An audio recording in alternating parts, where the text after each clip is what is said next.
Binge the full week of The Ray Taylor Show ad-free over at inspireddisorder.com/plus. This is The Ray Taylor Show. Welcome to The Ray Taylor Show, where I bring you the reviews on the latest movies and TV shows, as well as my thoughts on classic and foreign films. I'm your host, Ray Taylor, and on this podcast, I'll be talking about all things movies and TV. Whether you're looking to binge, see if a new show is worth the binge, or if you want to know if the blockbuster that is out in theaters is worth the trip, or just want to hear my thoughts on a classic or foreign film, I've got you covered. Join me every Monday, Wednesday, and Friday for new episodes, and let's dive into the world of film and television together. On this episode, I am going to be talking about The Northman, the third film in my trilogy of Robert Eggers reviews. This one came out last year, 2022.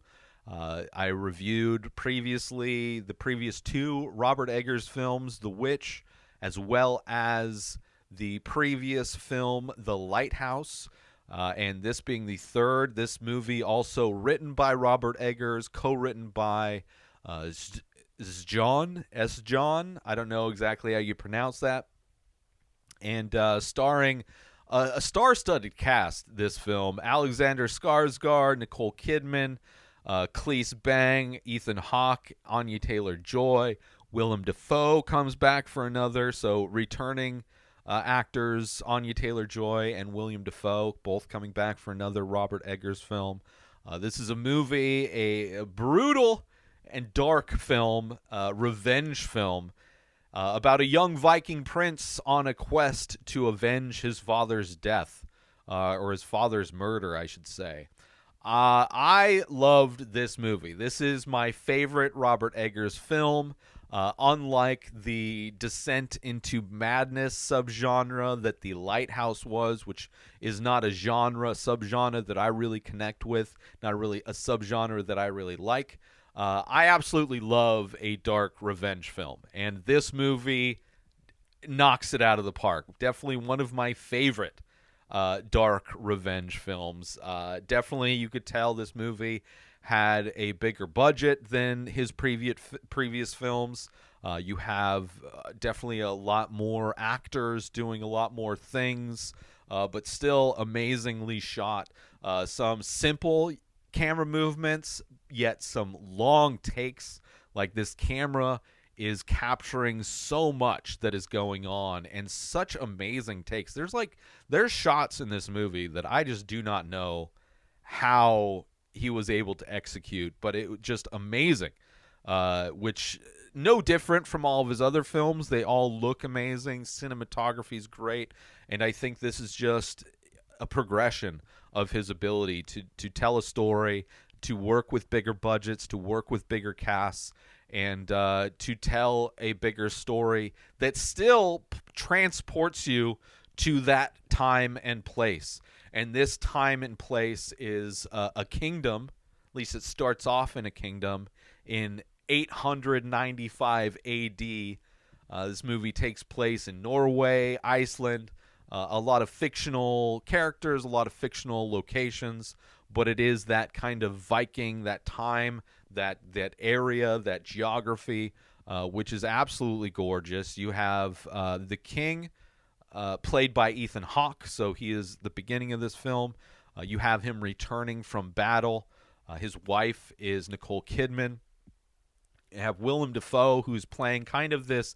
His character is Heimer the Fool.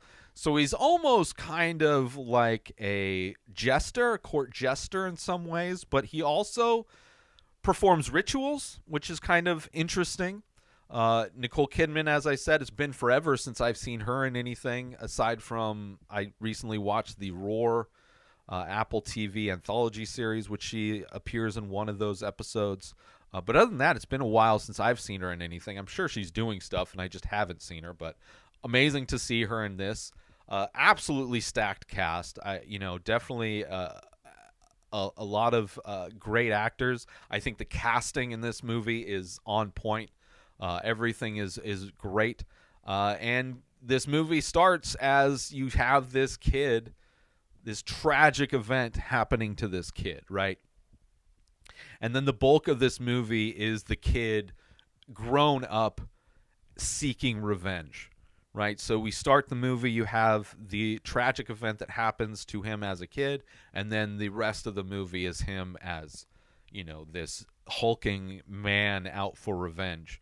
And like I said, amazing long takes, absolutely beautifully choreographed, I should say, beautifully choreographed brutality. There is just amazing how just beautiful the brutality in this film is captured. And like every Eggers film, it makes you realize just how miserable life was in these different times in human history. It is just aside from the revenge aspect of it, it is just a brutal existence in general, as every Robert Eggers film transports you to.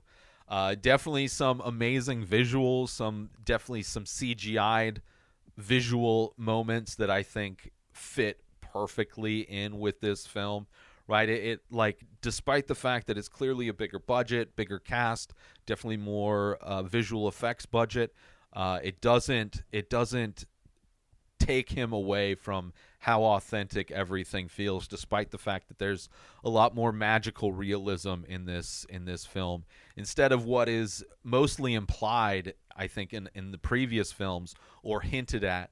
He can definitely express and show and visualize more in this, whether it's the magical realism of the atmosphere of the time, or these hallucinations that happen in this film, right? And along the ride, you're definitely rooting for this. I'm definitely rooting for this guy to get his revenge, right? It is a crazy ride that you're on, and it gives you a character that you are hoping is successful in his revenge, which is kind of the thing I love about revenge movies, right? This movie has vibes of a Braveheart, or even Old Boy, the Park Chan-wook Old Boy, right? These brutal revenge types of things, has the vibe of The Revenant in a lot of ways. Definitely in the cinematography and things like that, and the ability to transport you to this time. Also has Man on Fire or John Wick vibes. It has that thing where you are rooting for this guy to create ultimate destruction, which I love, right? This a genre that I absolutely love. I love all of those movies that I just listed, and this movie, doing in a very unique way, has those elements where I'm like, yes, let's watch this carnage happen. And it's a Viking revenge film, so it's different. It's set apart from all of those things because it is at a time and a place that is so different. And it's a movie that takes so many steps past where you think it's going to go, right? This movie is extra, right? Where you think the brutality goes, which is the same in a lot of those movies. Like Old Boy, right? There are so many steps past where you think the brutality is going in Old Boy, and similarly to this, where it's those extra steps it takes to go past that dark nature is what sets it apart, what really makes it shine, I would say. Really makes the blood-soaked movie that we're watching really shimmer in the moonlight, as it were. But a movie I loved, and a great revenge story, something I would highly recommend if you haven't watched it. I would imagine if I had seen this before I did my top 5, this would 100% be on my top 5. And if I, off the top of my head, without doing much rearranging on my top 5, I would probably swap this movie out with Glass Onion, right? So my top 5 of last year was, number 1 was Everything Everywhere All at Once, then RRR, then it would have been this at number 3, and then number 4, Prey, and number 5, Bardo. I think that would have been my revised top 5 list. just because, yeah, I don't know. Like this blew me away. I had so much fun. But I do want to talk about this movie. I want to talk about specifics of this movie. I wanted to get into spoilers of this movie. So if you don't want to be spoiled, if you haven't seen this yet, this is available on streaming. It's been available for a while, and I've been looking forward to watching this movie for a while.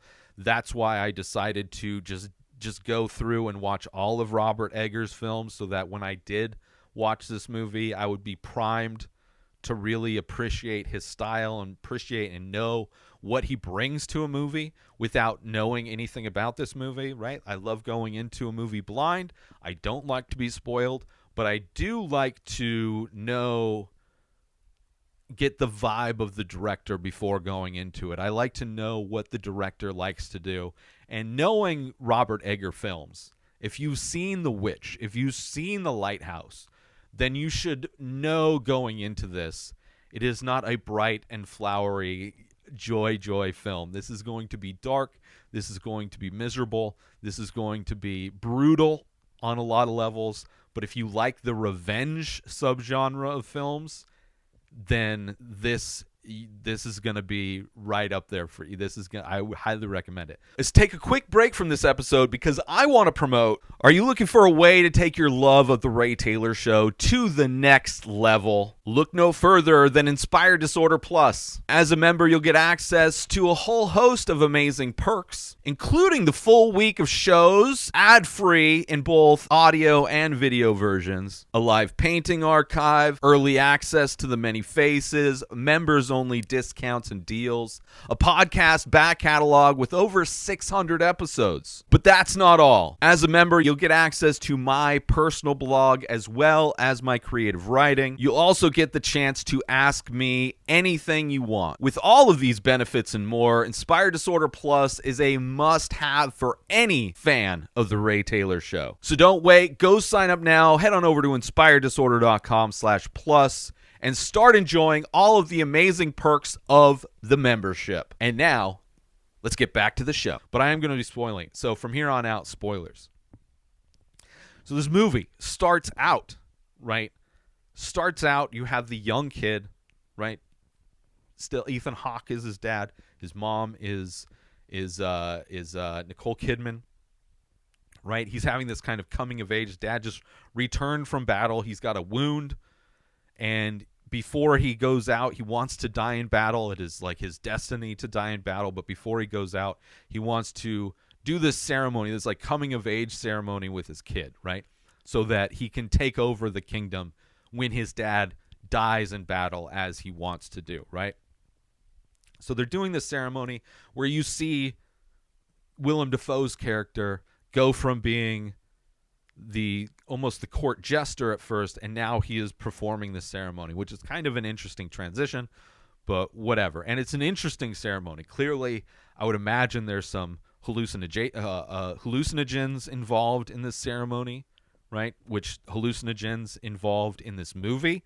There's another scene later on where hallucinogens come into it, but clearly to invoke visions and to kind of bring this ceremony where they're both acting like dogs as they're going into like this, where the ceremony is being held, right? And he wants his son to avenge his father's death when he dies in battle as they're howling like dogs, right? And there's a scene where the kid reaches inside his dad's wound, right? Part of the hallucinations of this, part of the crazy visual scenes that we are given in this movie, when he reaches inside his dad, and I assume psychedelics are involved, and he sees like this family tree, right, with like his heart. It's like a beautifully rendered like visualization of this family tree and how he's destined, like all these skeletons of past family members who are part of their lineage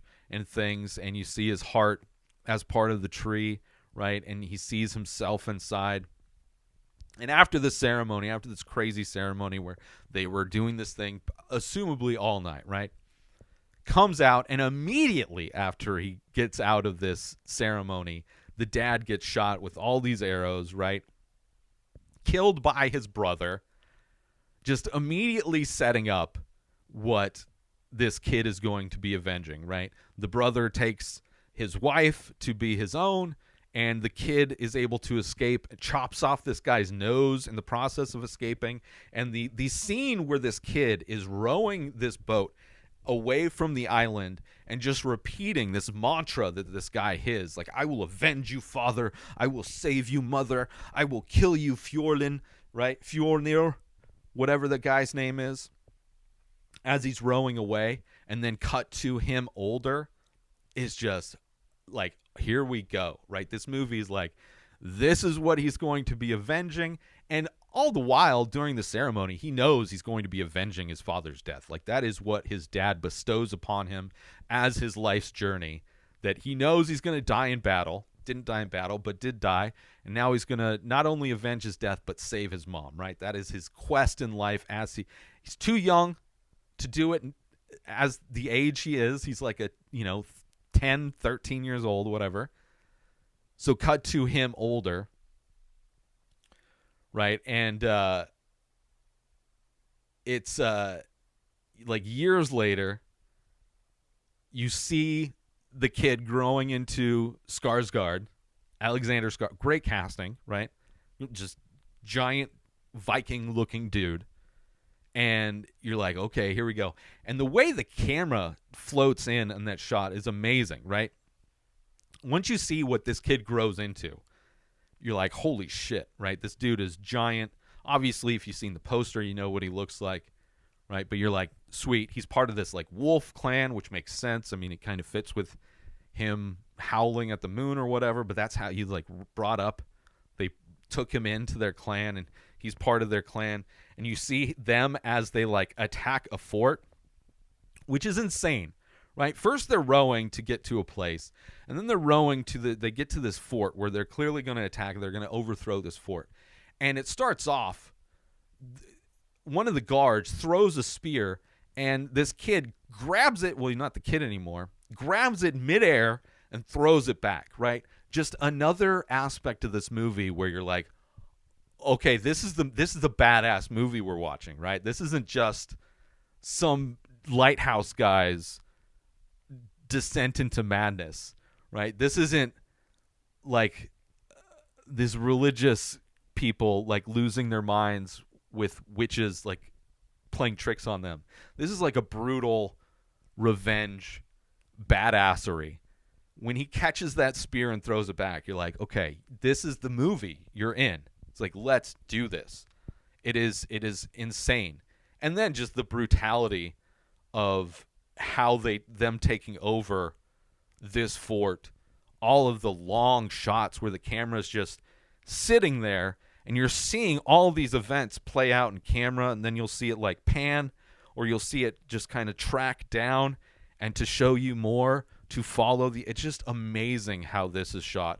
And also the brutality of this clan taking over this and imprisoning and enslaving all these people. Absolutely brutal, right? But crazy long takes, right? Whether it's during the invasion or when we're first introduced to this guy, where the camera's just, when it cuts to the future and it's just perfectly framed with like these two bushes and the river going by, and you see the boat that this kid is now grown up rowing right before they invade, and you see the camera just push in, and then just floats right onto the boat as it's still rowing, and then turns and then goes through the boat to focus in on this kid, so you know which one of these dudes is that kid grown up. It's just, the shot is crazy. It's like, how did you do? I mean, maybe with a drone you could do that, but it didn't seem like a drone shot. But it is crazy, and just one of many super long, beautiful shots that happen in this. You also see Björk. Like, there's this scene right after they overthrow this thing, and apparently, like, he's kind of forgot what his mission was. He goes to this place where there's this woman in this like amazing, just gorgeously like decorated, this costume design, this headdress that she's wearing. I'm like, is that Björk? And I look on IMDb. I was like, oh, it is Björk. This is amazing. Like, I love Björk. She's never in anything, but, Dancer in the Dark, another brutal film, not a revenge film, but amazing film, but absolutely dark. So it's amazing to see her in this. Makes sense. she's from that area, kind of. But great to see her, and amazing, beautiful costuming that's happening in this movie. And she reminds him, right? There's like early on, like he sheds a tear during the ceremony when he was a kid, and like the Willem Dafoe character kind of plucks it, and the tear becomes like a gem in some ways, and she returns this tear gem to him. It's like, remember this tear? This is the last tear. This is your job, your oath was to avenge your father's death. Like, she reminds him what his mission was. And from that point on, he's like, oh, that's what I got to do.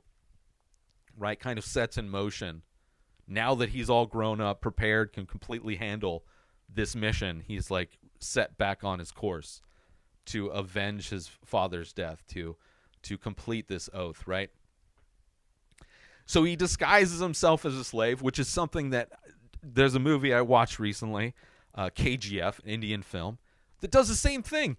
In order to avenge, well, he's not necessarily avenging a death, but he's going to, in order to get to his target, he ends up disguising himself as and sneaking in with people who have been enslaved by the person that is his target, right? Happened in KGF, happens in this movie, right? Where he cuts his hair and then swims into this boat where the people that were from the village that they just sacked are being like taken to be sold off as slaves. So he's sneaking onto this boat to be one of those slaves to be sold off because he hears that it's going to his target, which is like, oh.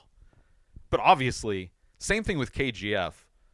Like, when you look at all these slaves, the dude is so clearly the one that is the threat, you know, whether it's KGF or this movie. Like, you have this giant Alexander Skarsgård guy amongst all these kind of scrawny people that are going to be slaves, and it's like clear that that's the one you got to keep an eye on.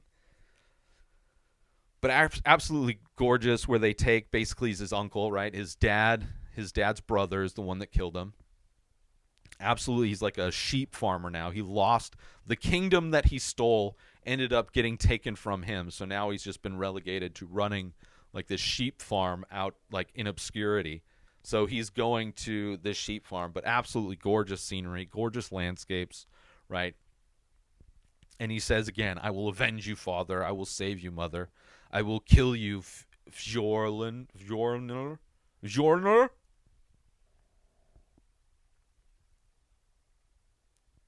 So you have a lot of like this interesting visuals, right? The vision of the family tree. You have other magical realism where he, you know, part of this thing is that there's the sword that he must use to you know, complete this mission. And to get this sword, he has to fight this like giant zombie soldier guy, which is amazing. Looks amazing, you know, kind of just brings that kind of that fantasy aspect to this movie that is mostly grounded in reality. But you have these magical realism moments. Amazing, that fight scene. And then there's just just another scene, what, you know, after he gets sold off, he gets the sword, right? He's a slave in his uncle's place. He doesn't know who he is. He beats the giant zombie guy to get the sword. He teams up with Anya Taylor-Joy, who's another one of the slaves, right?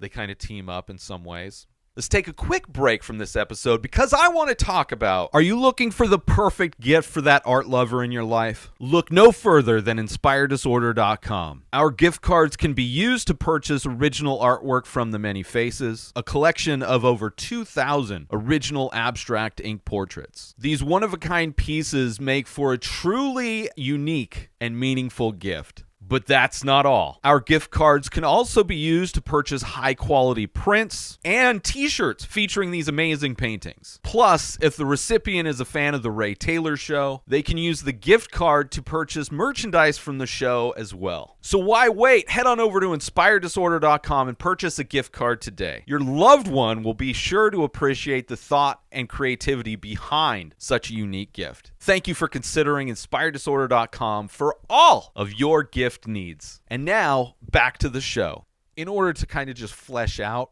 what happened at the time, what happened with what these people were used for, they play this like field hockey game, which is kind of like a cross between field hockey and croquet, but like just absolutely brutal, where you're seeing there's like no rules. So you're seeing them use their sticks as weapons and people getting knocked out and killed to play this game in order to win. And people aren't happy because everybody's getting kind of beat up and killed. One of the kids ends up kind of getting in the scuffle, right? Which, stupid kid for doing that. You see one guy get headbutt to death. Just very brutal, but also kind of another aspect of the film that kind of puts you in that time, that place of like, oh, this is like a game that they played back then. Right, which probably evolved into what is hockey, what is like similar to these types of field sports that are played. But he teams up with Anya Taylor-Joy's character, who's Olga, right? And he decides, right, he's not going to just kill him right away, or he can't. The sword doesn't allow itself to be unsheathed unless it's like the right time. So he decides he's going to haunt the village before he kills them, right? Which is like, holy shit. Because it's like he's so easily able to sneak out. He is like so confident in his abilities because of how he was raised. Like he's just biding his time. And he wants to haunt it, and it's amazing what they do, right? Because they're also like sacrificing to appease their gods. So like part of when he's haunting and killing people, they think like, oh, it's the gods that are doing it, right? They're trying to justify what's happening by making like crazy explanations for it, you know. And it's like the Man on Fire part where Denzel Washington's character puts the explosive up the dude's butt, right? It is that extra step, right? When in this movie, when instead of just killing people, he like dismembered people and rearranged their body parts to hang above like the place where they're holding these ceremonies. Like it's just that extra level, that next step of like not just going to kill and dismember these people, right? In this movie, he shoves the explosives up their butts in some ways by rearranging the body parts. Which is just insane. Or even like Old Boy, how the villain in Old Boy just has those extra steps of revenge, like really digging in deep, which is crazy. Just like the level of creativity that these revenge acts are being portrayed is like fun, right? It's not just your standard revenge. It is next level revenge. What he's doing as he haunts this town, you know, even going so far, right, doing all that stuff, but then they end up dosing the food, right? She has magic mushrooms. She ends up dosing the food with magic mushrooms while everybody's out on guard after he dismembers these people, right? And because of that, they start to think they're possessed because they don't know they've been dosed. And they start killing themselves. It's a crazy scene. It's just like the creativity involved in all of this is amazing because it's like it's showing you revenge from like a completely different perspective, and considering it takes place when it does, to have them react in the way they do, thinking that they're possessed despite being dosed by mushrooms, is kind of hilarious. Like it's very darkly hilarious, I would say. But then there's some twists that you just do not expect at all, right? When he finds his mom, right? He goes and he thinks he's saving his mom, and he finds out that she wanted him to be killed, and that she started out as his slave, and she's branded the same way he branded himself when he went to become a slave, right? So she didn't care. He actually is the product of rape, right? Ethan Hawke's character, like, she was a slave, and he had his way with her, and this guy, Alex Skarsgård, is the product of that. And it's just like, the dude is being hit with a lot of things, right? To find out, like, what created him, the event that created him, finding out horrible things about his dad, but then also this mission that he's been on to save his mom is not, she doesn't even want that. She doesn't want to be saved. And his dad may not have been a person worth avenging the death of. It was just like a twist you did not expect. Of like, oh, you did all this for nothing. And she even like begged the uncle to kill him when he was young, you know? And then there's even more of a twist in that moment where she's like, if you kill the uncle, then I will give myself to you. And it's like, and she goes to kiss him, and it's like, it is like, the whole scene is a complete mindfuck. From him finding out about how he came to be, about how finding out how his mom came to be, his mom, the dude, his dad, enslaving and raping her, and then for her to then give herself to her son, right? If you kill your uncle, then I will be yours to have. Which is just like, what is going on, right?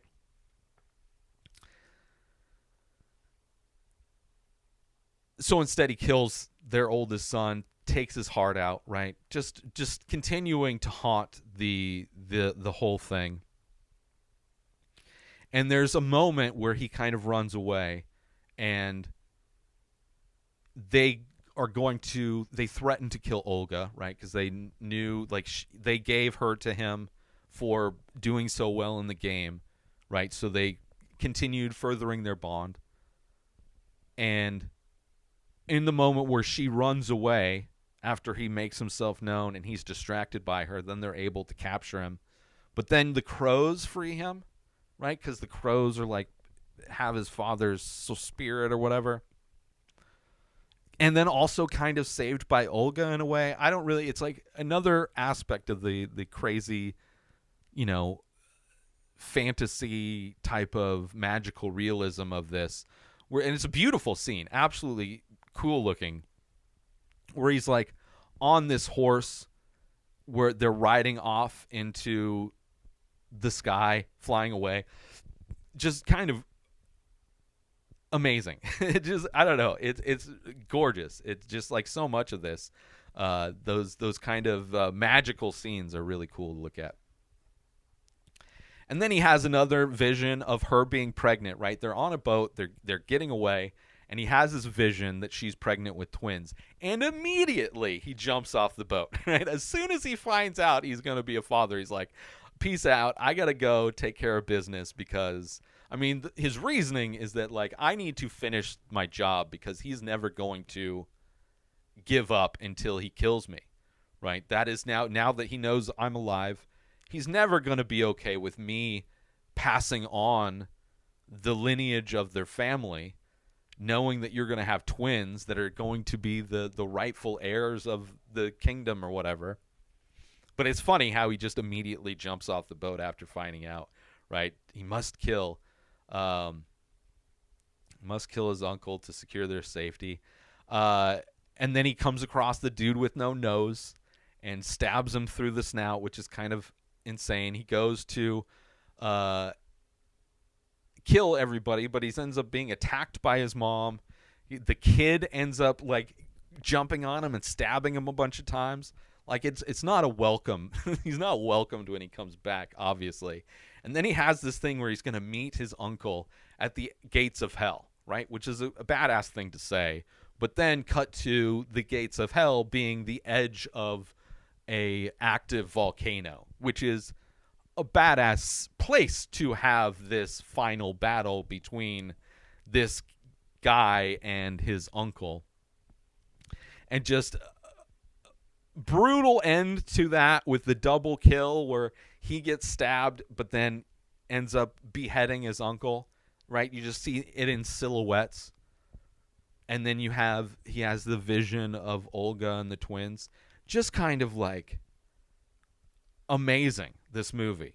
Amazing. All of these scenes are amazing. And even though he succeeds but dies while succeeding, it's like, it's fitting. I mean, it's similar in many ways to Man on Fire, where he sacrifices himself in order to save the girl. Amazing movie. Just like all of the set pieces are gorgeous, are amazing. Absolute brutality in a lot of the violence of this movie. But it's just such a good movie. Absolutely had a lot of fun. Absolutely my favorite, one of the best revenge films I've seen. You know, different, dark, brutal, epic. All of the check marks to a amazing revenge scene. Perfectly cast. Great performances. Amazingly shot. Right? So excited to see whatever Robert Eggers does. Right? I'm a huge fan, even though may not have been a fan of the subgenre at which The Lighthouse was, but I can appreciate the artistic merit of it. I still will, like, hands down, this dude knows how to make amazing movies, and would love to see the other kind of niche, kind of old-timey types of stories that he can tell. Super excited for whatever he does, right? And it feels like in each film he's getting better. Even though he's getting more budget, he's utilizing it in a way that just ends up making these stories richer and better. Absolutely amazing. You know, it's on a craft level of and richness of these stories. It's just amazing. A+ all the way. Absolutely love this movie. And I want to thank you for checking out this episode, tuning into the Ray Taylor Show. I hope you enjoyed my thoughts on The Northman. And don't forget to tune in every Monday, Wednesday, and Friday for more movie and TV show reviews. And join the conversation by leaving a comment and a rating on your favorite podcast platform or on YouTube if you're watching the episode. Until next time, enjoy the show. New episodes of The Ray Taylor Show come out every single day. Subscribe on YouTube and everywhere our podcasts are found. Binge the full week over at inspireddisorder.com/plus. Buy Ray Taylor Show merch over at inspireddisorder.com. Have a wonderful day, everybody. Peace out!